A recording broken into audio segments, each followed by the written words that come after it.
Okay, good morning. It is a little bit after 9 o'clock here in South Kakalaki. I look a hot mess, and you're probably wondering, why is she on so early? I ain't do no makeup, comb my hair. Uh, you know what? I have decided that Rona's gonna make me kill a MF around here, and I don't use that word. I am up because if you've watched some of my other vlogs, you know I bought some property and I'm in the midst of trying to build a home. Well, make a long story short, um, I had a house and an apartment building back in 2003. Yeah. When I was married, let's just say there's a lot of financial issues with us, and I lost everything because everything was in my name. Then I made my smoothie too thick, so it's like ice cream. So everything went under me. I filed for bankruptcy. Yada yada yada. So last year I decided I wanted to go ahead and get another rental property, not a whole building, just a condo, because it's a big headache. If you ever did rental property, you know I used to stress at the beginning of every month because I never knew who was going to pay, who wasn't going to pay, what excuses. It was just too much. So I knew I didn't want to do that again. But I was renting down here in the country where I bought my land. Now, you know, I tell people that I have been a property owner before and had rental property. But I don't think people listen to you when you tell them stuff. Or they hear what they want to hear. Man, it's so shiny. But there's a lot of things since I've gotten older that I tolerate and don't make a big deal about. And people be like, why aren't you fussing about this or whatever? You just decide as you get older what things you want to fuss about and what things, you say it's not even worth fussing. So I live in a double wide mobile home while I'm building my house. And I've been renting from these people for a while.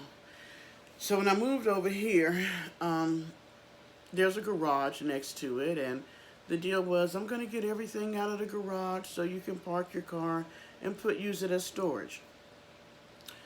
Well, first year went by, it didn't happen, so I said something about it, so he cleaned off half of it, but he takes the remote, so I can't put my car in there unless I open the garage door from the inside. Then if my car is in there, pull it out, then come back in, close the doors from the inside and go back out. And if it's the other way around, then that means I'm pulling the doors up, going to get my car, pull it in, just too much. So I don't put it in there. But I've been wanting to get it painted, so that's been an issue. Then you turn around and you park one of your cars, because they have like 6 or 7 cars for 2 people, in the driveway as if you live here. Didn't say anything to me. And I mention it, you tell me, well, I'm saving it for my grandson. Okay, well, why can't you park it at your house? So, I know that my temperament has not been as even keel as it normally is with everything that's going on. I know that I'm probably more stressed internally than I may want to realize with everything that's going on. And as a counselor, I know these things, so I'm trying to do my own self-help and deal with it, because I understand, and it's not necessarily fear. There are some people who are fearful about everything that's going on. I think for me, it's the unknown. Because we make plans, we do things, and we think we know what's coming down the pike, and this was definitely an unknown. So it kind of put things in perspective about the fact that we don't really know what the hell is going to happen any given day, no matter how much we plan. And it's funny because we tell each other, plan, plan, plan, save your money, do this, make future plans, go on trips years down the road. I'm going to get married next year. All this stuff for future. Yet we have no idea what's going to happen the next minute. We don't even know if we're going to be here next year to get married. Or, like this whole thing. This thing here with the coronavirus has messed up everybody's life globally on a multitude of levels. So it is easy to be stressed. And if you're a person like me, you try not to stay stressed. You don't like being stressed. So you think you're dealing with it, and you may not be. So I can tell when my attitude shifts, things like that, I got some underlying things going on. So, I didn't really drink last night. I drank the night before. I had some Belvedere. They're not sponsoring this. I made me some lemonade with Belvedere. Turned out pretty good. I don't drink liquor anymore, but I just thought I'd have a change. I normally drink wine. So last night I wanted to do my taxes, so I did that. And I couldn't sleep because I had slept later yesterday, so I was up. And I'm a bad person about sleep anyway. I'm an insomniac, so I go through these. Usually it's seasonal. So now that we're going into spring, I'll get into that where if I do go to bed, I'm going to wake up 3 or 4 times, or I'll get up and just can't go back to sleep. Or usually it's one of those things where I'm just not sleepy, so I may stay up to 3, 4 o'clock in the morning, which doesn't help if you got to get up and go to work the next day. But seeing with this going on, it doesn't matter. So I stayed up till about, I want to say 4, maybe 4 o'clock. So, not thinking, because I had somebody text me about church, and I'm like, really? Oh, let me tell you something. I won't be back to the church house until the coronavirus episode has been over with. The city has where you're not supposed to go anywhere unless it's essential. So, I'm just like, why are you going against what the governor said, who said 2 or 3 people, no more than 2 or 3 people congregating together. But we're going to go to church. We got old people, the babies. The church is not that big, and everybody's sitting right there. No. And I told the minister, I was going to put you like this. It has nothing to do with me being afraid or not having faith in God. But the Bible tells us to use wisdom, and also that we're supposed to heed to the law of the land, which would be the governor. I'm going to have to find me one outfit that makes me look slimmer, smaller. Am I going to have to put a girdle on just to come on here to talk to y'all? So, yeah, I stayed up. So, I had went to go take my trash out last night. And I noticed that my Herbie Kirby was filled up with more trash than I put in there. And the people I rent from, her husband has a photography studio on the other end. And I knew he had been over there yesterday. But I didn't know that he was cleaning out, and he decided to put his trash in the Herbie Kirby. Well, seeing that it's just me, and I really hate pushing that thing down the driveway to the end of the driveway, I don't put my trash out but every 2 weeks. Unless there's something going on.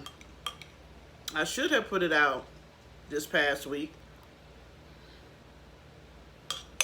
but I didn't, and I knew that I had kind of had more trash in there than I normally would because I'm at home making trash. And so when I was getting ready to do my taxes, I start going through, and I don't know if other people are like this, but I keep bills. And so I'll keep bills and keep bills. You know, I'll keep stuff for past 7 years. So I always purge, usually when I'm doing taxes or something major with the bills.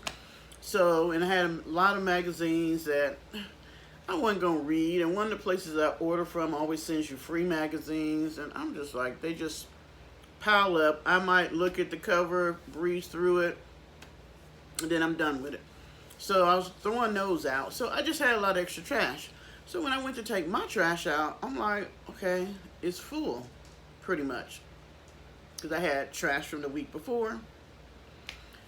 So I put the 2 bags in there, and I'm trying to push it down, but it was about that much of a crack.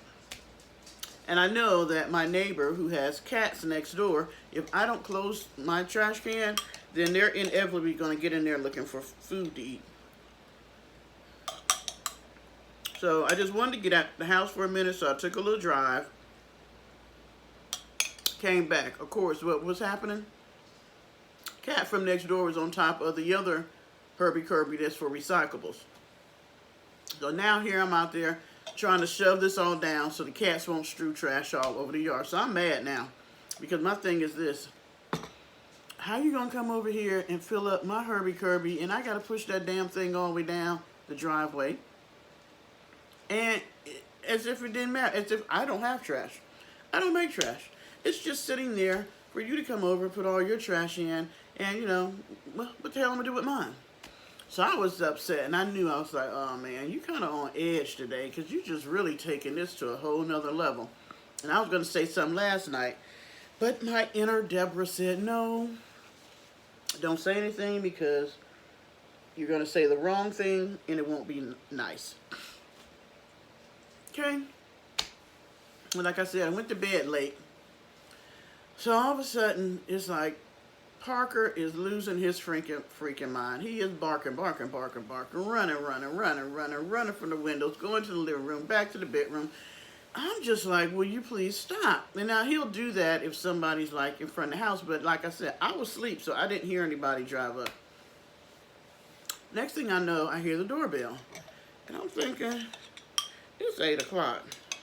First of all, have y'all seen anybody over here? Not that I probably show them. I don't know. But I really haven't been having visitors because they might come in with the Rona. And I'm like, so there's no anybody visiting me at 8 o'clock in the morning. So I just act like I didn't hear it. Parker still, barker, running, barking. So they come back, ring the doorbell. So now I'm mad because I'm like, I know you're not ringing the doorbell being disrespectful. Parker, you hear him in, Parker. You try to hear them out front.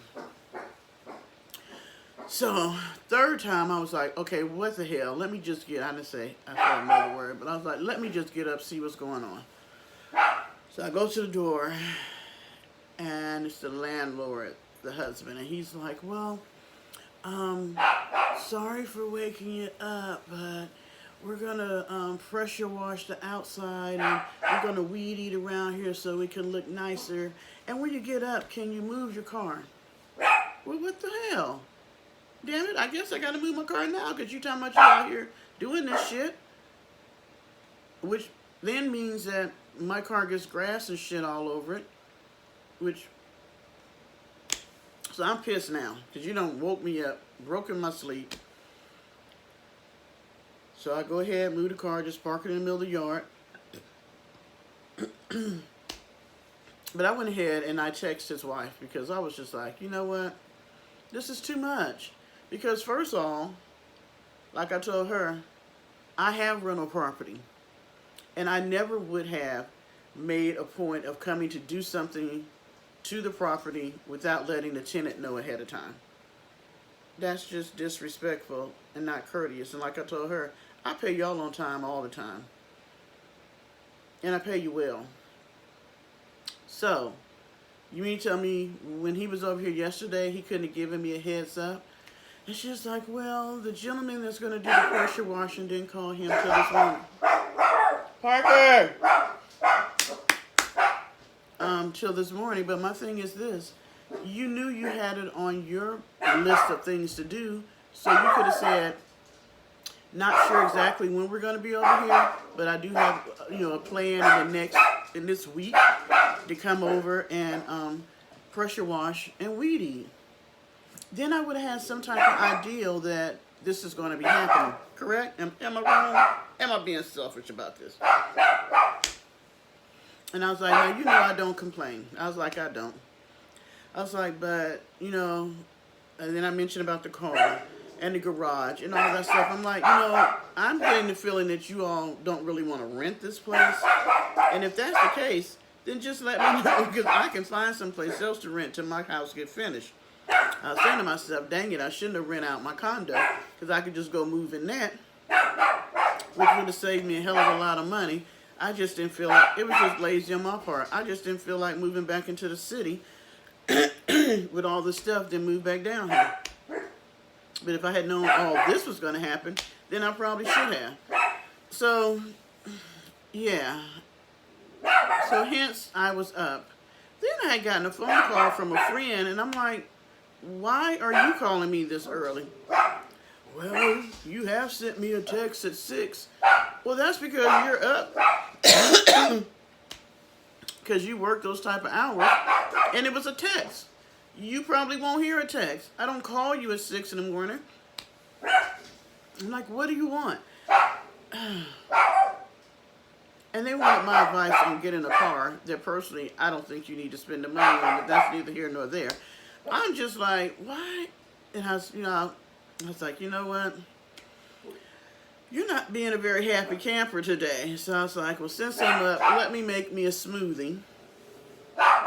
And I figured I would get on here and vent to you guys, because this is really pissing me off. And I'm noticing that, like I said, a lot of little small things are just annoying me to no end.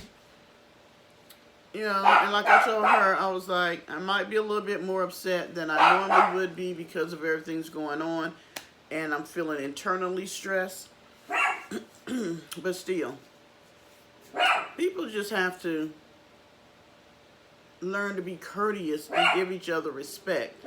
Which, hence, since I'm on here, I might as well talk about that. I'm having a hard time looking at where we are as a species, I guess, as humans, how we interact with each other. It's always been said that other countries like India, Asia, things like that, because of the type of their belief system and their spirituality and what they believe in, and them having a, what is the word that I'm thinking of, where their society is more concerned about the whole versus the individual. So what you do, you try to do because it affects the whole. Whereas in America, we're thinking about our own selves and it's an individual thing. Gosh, I should know these words. I cannot think of it. But whenever I do, I'll throw it back in one of the videos. But it's really showing in our country with this whole Rona thing, and how selfish and greedy we are as a nation. I'm looking at our president, who all he can think about is money, money, money, money, money. Me getting election. How I look in the media. And me and my sister were talking. And I had seen some, people putting the funniest things on Facebook. And this is no offense to anybody who is not African American and you happen to watch. But somebody had put one about, so you're having a hard time with paying your bills. The police are making you stay in your house. Oh, you don't have a job. And your money is short. A whole lot of little things. It's like, welcome to your first week of being black. We, as black people, laugh at that because we know that it's true for a lot of people. Not just blacks, but for a lot of people. But for some people, they're not accustomed to that. And so, like I said, me and my sister were talking, and I was like, maybe Donald Trump cannot or he's so disconnected from the masses because he's privileged. And and let me explain myself. When you're privileged, you don't see and deal with the same things that the people at the bottom deal with. If you've always had money, you've never seen your parents struggle, you always had any and everything that you could have wanted, there was always a supply of resources that was needed, you got whatever you wanted, and when you got in the world, you built upon that, people did what you want. So for you to be running a country with people who go from homeless and poverty stricken and hungry to people who are multi-billionaires, trillionaires, I guess we might have somebody, I don't know. You really don't know what's going on with the people at the bottom. So when you get on TV and you're talking about you want to open back up the United States by Easter so that people can be in church, whereas now most churches can streamline and people can watch it from home.